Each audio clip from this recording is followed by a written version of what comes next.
Hello, my name is Maeve Bassett, and I am the Education Program Director for the Beal Botanical Garden with Michigan State University. But I was previously with the San Antonio Botanical Garden. I'm an ethnobotanist, which means I study all the ways people and plants have a relationship, from your chemical dependency on coffee every morning to the many, many ways plants are used in art as ingredients, subjects, and symbols.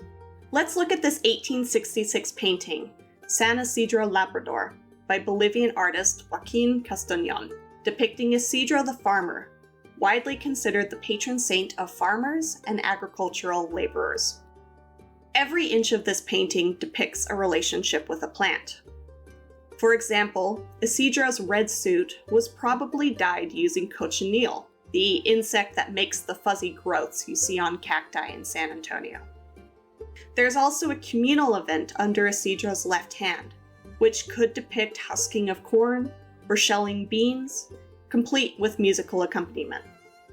As an ethnobotanist, the first thing I notice is that the painting depicts the Bolivian landscape that Castañón would have lived in and was familiar with.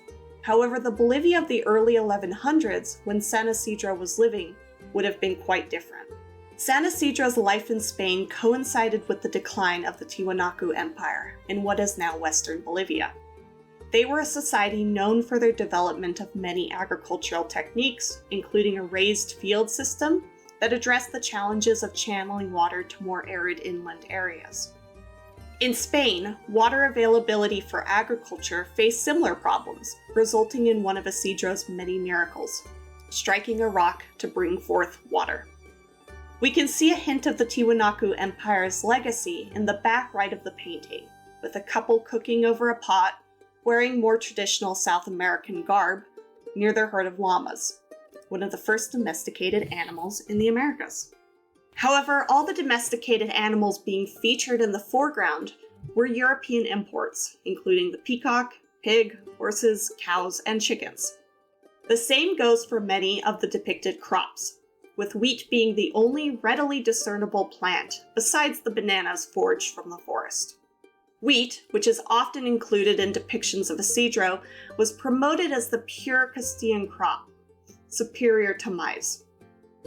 But prior to the arrival of Europeans, the diet of most South and Central Americans was based on maize, potatoes, quinoa, and beans, most of which are not featured here.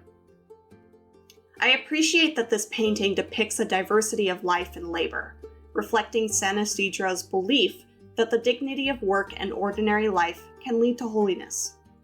Although most of what is othered is pushed to the back, the artist does include women, men, indigenous peoples, and people of African ancestry. San Isidro, the animals, and the crops were all imported to Bolivia, pushing the indigenous crops, people, and animals to the periphery. In Castañón's Bolivia, European ways are elevated to the foreground, with indigenous peoples and the wilds of nature being pushed to the background. The knowledge of the Tiwanaku Empire has been lost, and Isidro must once again bring forth water through miracles for the plants to thrive. All the while, water is being wasted in a fountain, and the people without Isidro's miracle must trek to the nearest water source. You also have the looming threat of a predator, with the jaguar potentially having been driven out of the significantly reduced forest, a problem that persists today with the deforestation of the rainforest in South America. But the relationships between people and the natural world are often complicated. For the life of me, I cannot figure out why there is an elephant in the bottom right. Additionally, some plants are painted with such detail you know exactly what they are, while others are too abstract and we can only make guesses. What stands out to you most? Think about how it resonates with your own landscape and why that may be.